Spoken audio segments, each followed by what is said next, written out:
Welcome to today's increased Brownbag. My name is Bart Redford on behalf of the KU Center for Russian and East European and Asian Studies. I want to welcome you. We got a great lineup this semester. We checked the other day and we're just made to find that we've got over 75 events. And they're not all organized by us, but the vast majority of them are. So if you're interested in finding out what else we have going on this weekend, or rather this semester, we have an events listing over there. It's as up to date as we can make it, although we'll probably be adding things to it as we go. Speaking of which, there are a couple of other things that cropped up. One is a lecture by Dr. Ina Naroditskaya, who is going to be lecturing over in Murphy Hall at 3:30 on Friday. And the lecture is entitled Queen of Spades, Gambling for Recognition. So I just heard about that yesterday. And I think I already sent out the information to everybody. And then also on Friday, that evening, we're going to be showing our first Friday night at the keynote. So we've got Мы из будущего, which is We Are from the Future, at 7 p.m. in Bailey Hall. And that's going to be introduced by David McVeigh over in Slavic Languages and Lit. You probably already noticed our new Samovar setup. So I encourage you to help yourself. I'm probably going to turn it off for now. But we're going to be doing this every Tuesday. Serving tea and maybe even doing it elsewhere as well. Our speaker today is Allison Schmidt, who is a PhD student in history in Canada. She is originally from Frederick, North Dakota, received her BA in English Literature, German, and History from Concordia College, and then an MA in History from KU in 2011. And she's speaking today on the immigrant and historical context, European migration told through film. I'm going to get some lights over here. Okay, great, thank you. So today I'm going to present on a movie that was produced in 2013 but released in 2014, and I'm just curious to see, has anyone seen this movie called The Immigrant?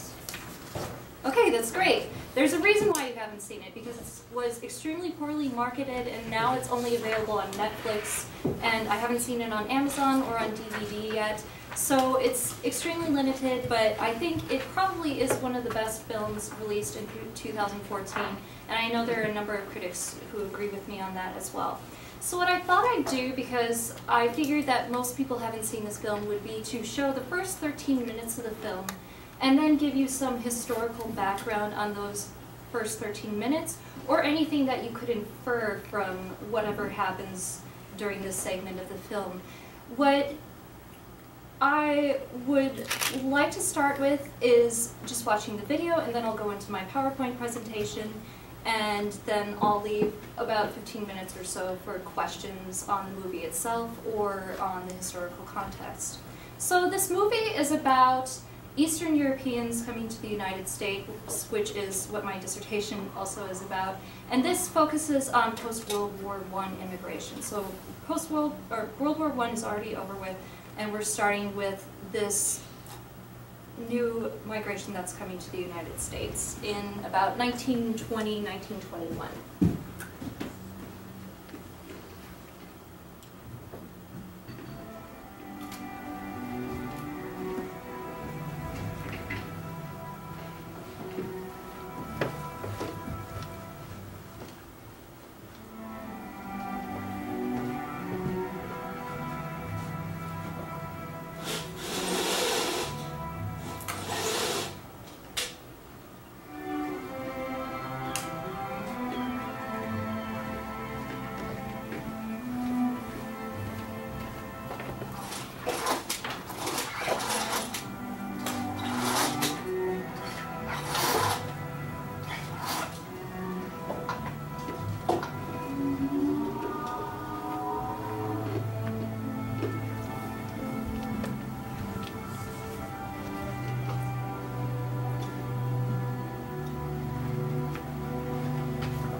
Już praktycznie jesteśmy na miejscu.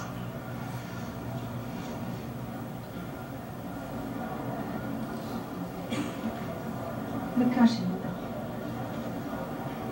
Спокойно не кашлять. Тут tylko startu. Закрой sobie uszy i pomodlę się do Matki Boskiej. Dobrze. Znajdziemy ciocię Editę i będziemy razem. Będziemy miały rodziny i mnóstwo dzieci.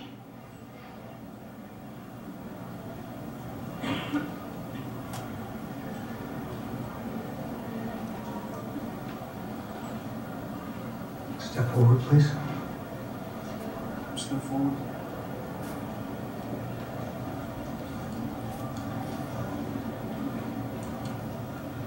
Something is wrong? You speak English? Yes. She's my sister. Is something wrong? I'm very sorry, but you may have lung disease. No. No, she's healthy.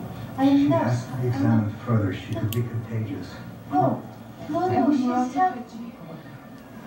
No, where are you taking her? She'll be held in our infirmary here for 6 months. If she doesn't improve in that time, she has to be deported. No, Back on board. she doesn't go back. We never go back. Wanda, ja psuję ci. Ja to załatwię.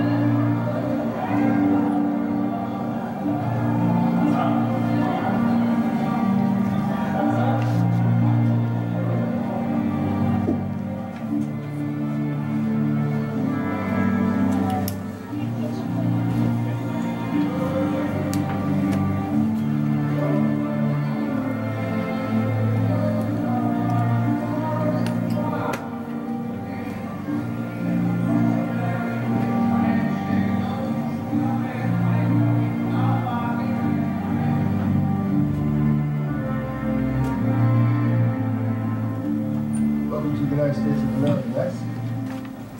Your name, please. Ewa Sybuszka, Where are you from? Katowice, in Silesia. Poland. Yes, Married or single? I'm not married. Uh-huh. They took my sister. I We're not can... dealing with your sister right now, man. Understood? What was your occupation in Poland? I was a nurse or an English diplomat. Have you ever committed a crime of any kind? No?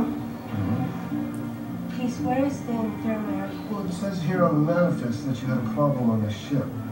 That you may be a woman of low morals. Is that true? No, that is not true. It's not true. No, Do you have any money? no, but my aunt and my uncle, they live here Mm-hmm. and they're waiting for us. Here at this address? Yes. Mm-hmm. Well, apparently they didn't show them. This address doesn't exist. It's not valid. What is not valid? Doesn't exist. Now, we do not allow unescorted women into this country. Especially if there's a question of low morals. Due to your situation, I'm going to have to designate you liable to become a public charge. You'll be held for a hearing. No. Most likely deportation. I'm sorry. Next.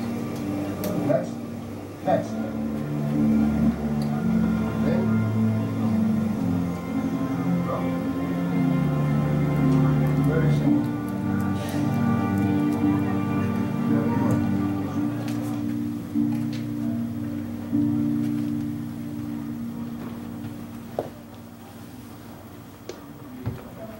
Morning, I'm Bruno Weiss from the Travelers Aid Society. It's good news. Morning. I speak English. You speak English? Yes. You speak it well? Oh, yes. What's your name? Ewa Sybuszka. Pleasure to meet you. Very nice. What about her? Liable to become public charge. She arrived with her sister who was quarantined for lung disease. Mr. Martin. Sir, can you help me?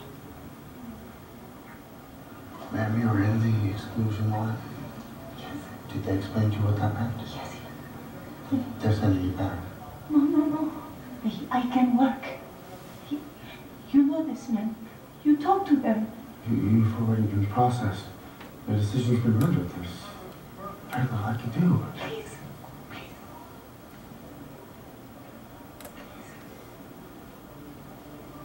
Ma'am.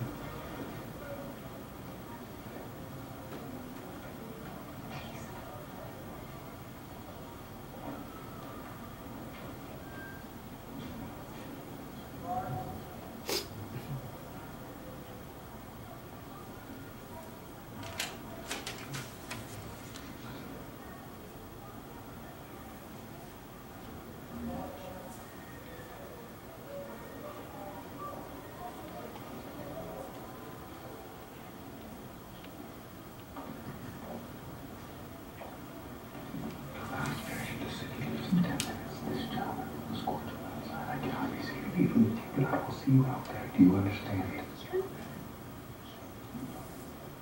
Well, good luck to you.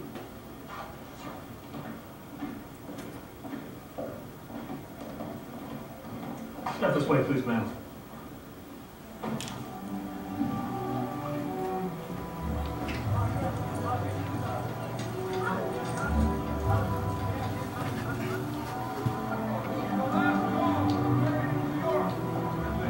Let's go.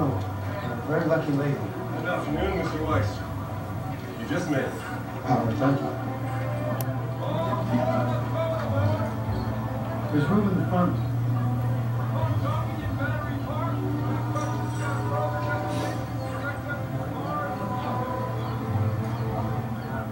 Right here.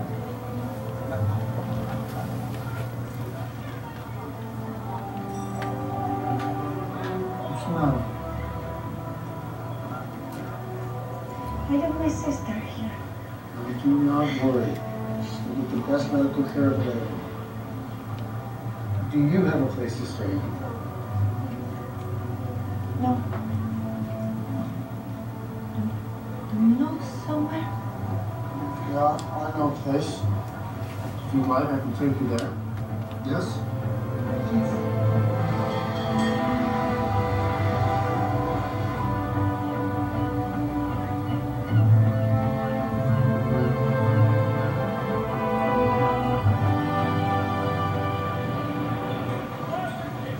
Want me to take the satchel?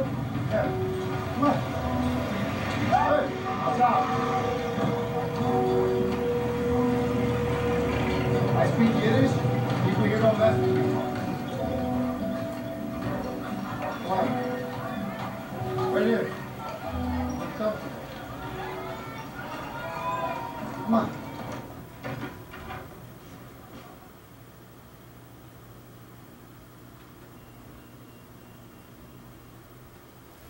So the majority of the portion of the film that you just saw took place at Ellis Island, which was the reception center for immigrants to the United States from about 1892 until 1954. Or actually, after 1924, it served more as a deportation center, thank you. But at this point, it was mainly where immigrants would go if they were coming from Eastern Europe. So I would like to start with Ava's journey in Europe and how she decided to immigrate and what were some of the factors that pushed her into immigrating to the United States.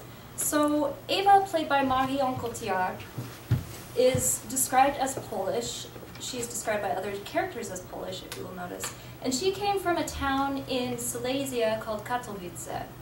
And that, at least, was her last residence. I'm not quite sure if she was actually born there, but that's what she says at Ellis Island was her last residence. Before the war, Katowice belonged to Prussia. So you can see right here, this is 1921. It's officially part of the Second Republic of Poland, but before the war, it was part of Germany or Prussia. So after the war, there are some issues over this region. First of all, because of the mineral and industrial wealth that it provides, and then also it was ethnically and religiously mixed. There was a mixture of Poles and Germans. As you can see, it was a borderland.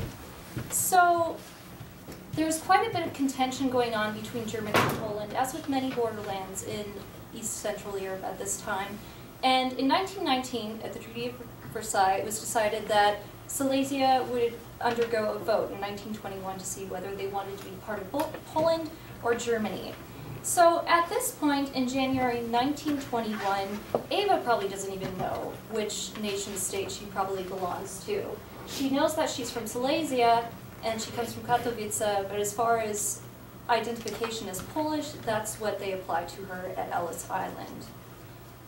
Now, there were some issues in between 19 and 1921, as with some borderlands in Europe, namely violence. There were a number of uprisings, especially of Poles versus the German rulers of this portion of Silesia. So we know that Ava has probably seen a certain amount of violence that was going on in her home region.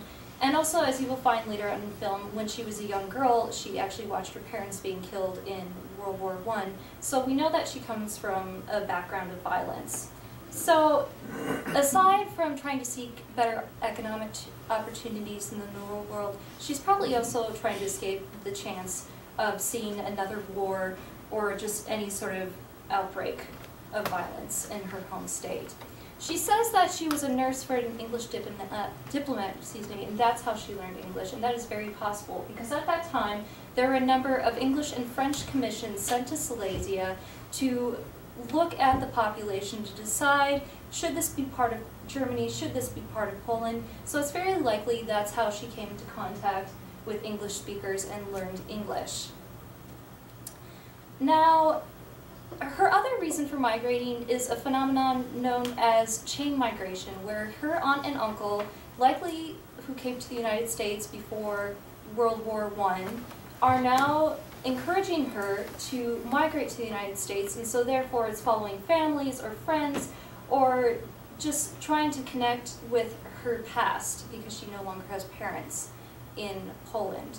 Now, I'm estimating Ava to be probably early 20s. Marion Cotillard, I think, is mid-30s, but I don't know, she looks fabulous, so it doesn't really matter. And her next part of the journey, aside from deciding where she's going to depart, which is likely in the free city of Danzig, as you can see up there, and it was a port city, she likely would depart from there as opposed to Western Europe just because of issues of visas and passports. It would have just been easier for her to depart from there. She would have first gone, oh, it's a little bit difficult to see, but maybe you can see some of the people sitting in a train. So she would have taken this train to Warsaw, and then they had special immigrant trains, thank you, that would leave from Warsaw to go to the free city of Danzig. And this was in order to keep the immigrants separate from the population. There's this idea that foreigners will bring in disease or possibly get mixed amongst the population. And this was a tradition that was actually instituted before World War I. I do a lot of research on immigrant trains that went through Germany. And so this was not something new. This particular train transport was organized by the Hebrew Immigrant Aid Society. And once they arrived in Warsaw, they likely went on inspection. I'm not quite sure, or excuse me, in Danzig, I'm not quite sure at that time if they went, I know that in Rotterdam they underwent disinfection and bathing. I'm not quite sure if they did that in Danzig as well, but it is a possibility. So the next step of her journey would have been 10 days on a steamship. And here you can see a bunch of people sitting on the top of the steamship, which makes sense because if they were below deck, it's pretty wobbly, the air is bad, and lots of people are seasick. Most of the time, people got seasick on these journeys. And so the upper deck was just a place to escape. There were also other reasons for being on the upper deck, and that would have to do with mainly the idea of being safe in numbers.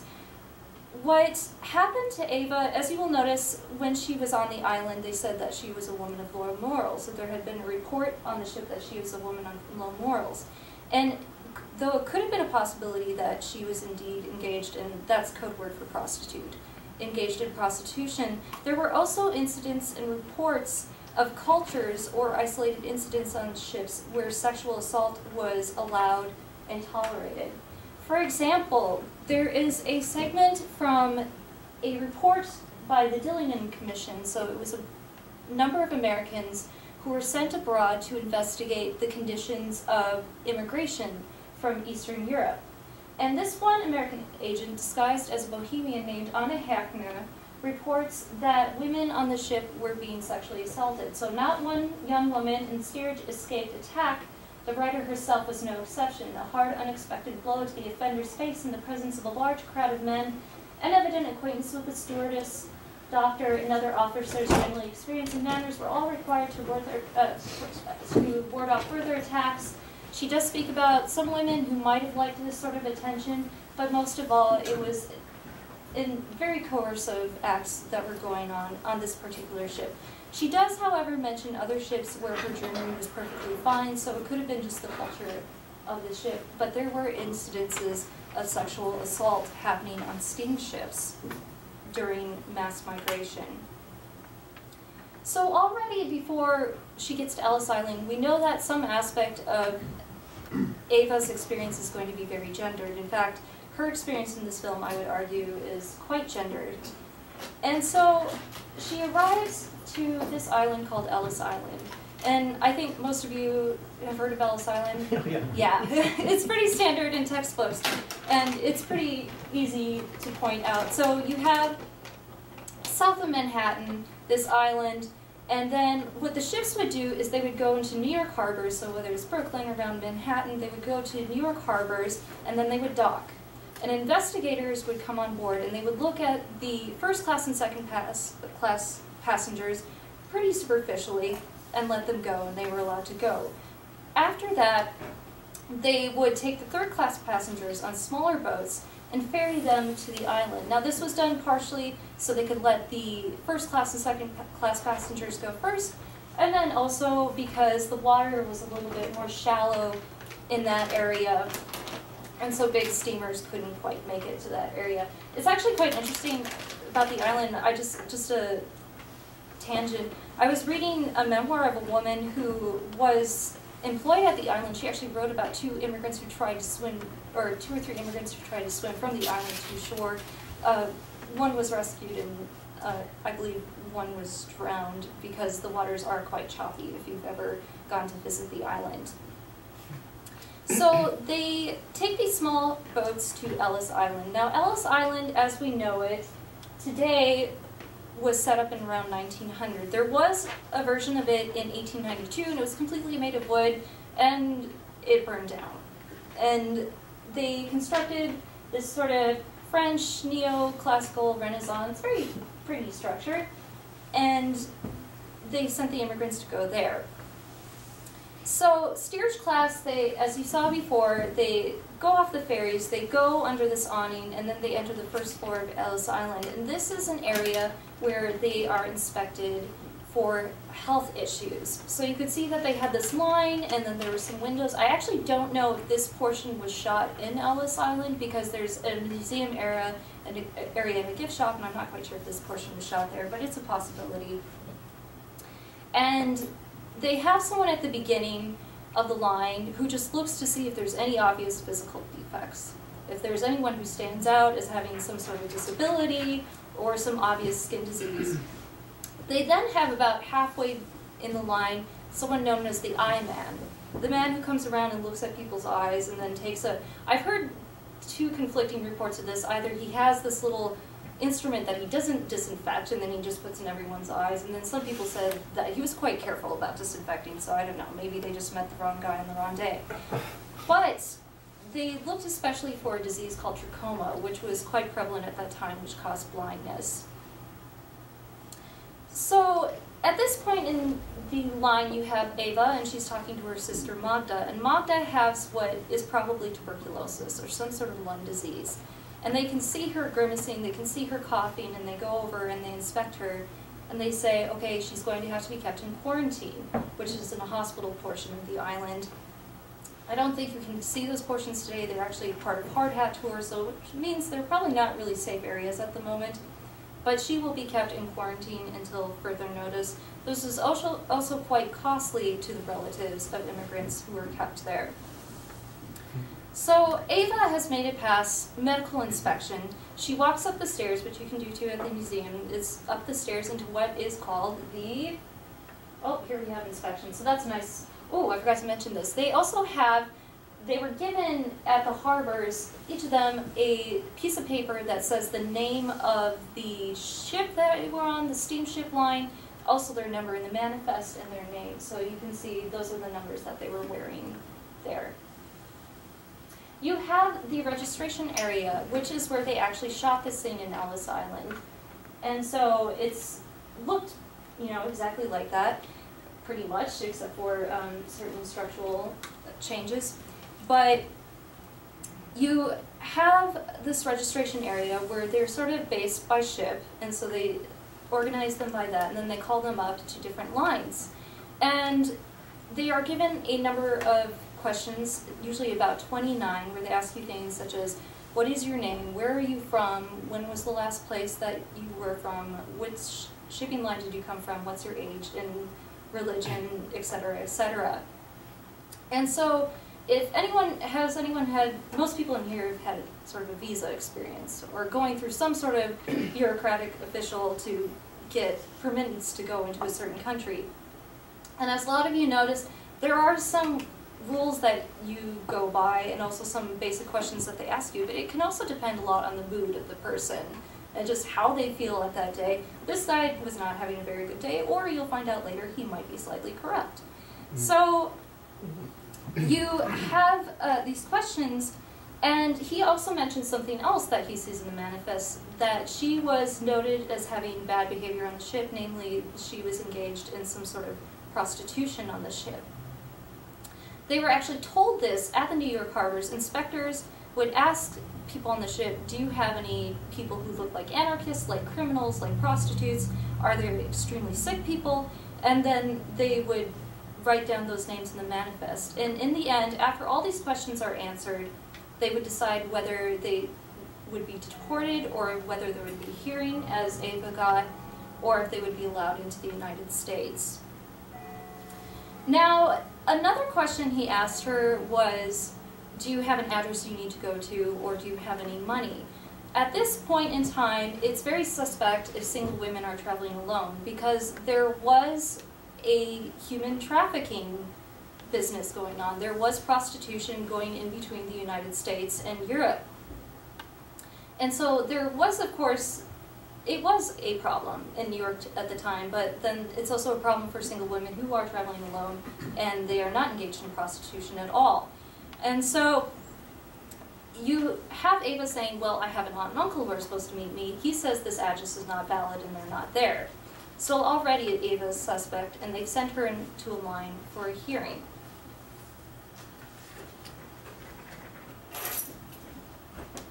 Now, in the line, and you'll see his character beforehand, he was actually the first character that you meet in the film from a shot over his shoulder, is a man named Bruno Weiss, who claims to be from the Travelers Aid Society. Now, there were many non-governmental organizations, or you could say, as Tobias Brinkmann says, precursors to non-governmental organizations, often based around religion or nationality. For example, you have the Hebrew Immigrant Aid Society, you have American Baptist Home Mission Society, Norwegian Lutheran Church of America, and then you also have the YMCA, Salvation Army, and you can find a lot of information on these in a memoir that's by a woman who worked at Ellis Island, Ludmilla Foxley. So his cover is that he works for Immigrant Aid Society, and he asks if he can help anyone. She says yes, and so there's this sort of deal that's going down with the official at Ellis Island, and he manages to get her off the island, she believes, because he's working for an Immigrant Aid Society. Now, if you weren't already sort of suspect about this character already, when she gets on the boat with him, it becomes even sort of more suspicious, because he says things, do you have a place to stay? Is there some place you can go? That is, of course, to many people, yeah, that's the nice thing to do because she just got to New York, but that's also a common pattern of human traffickers. In fact, I was in New York City over the summer, and I forgot to take a picture of it, but I saw a poster with almost the exact same words, of course, targeted at young women that said, if someone asks you, do you have a place to stay, say, yes, I do, and do not follow that person. So already you've got, in this early 20th century, some sort of precursors to human traffickers, and you later on find out, of course, that he is a pimp.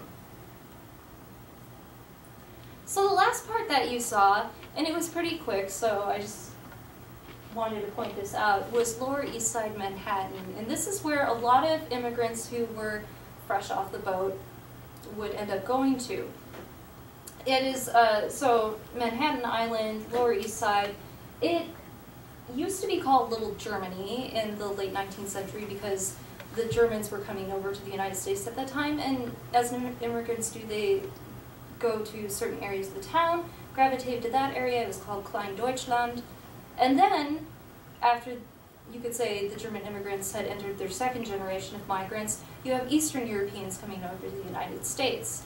And as with many immigrant areas, they go to the places where they know family, where they have the lower rents, and so it became largely Eastern European, and especially in this part of town, Russian Jewish.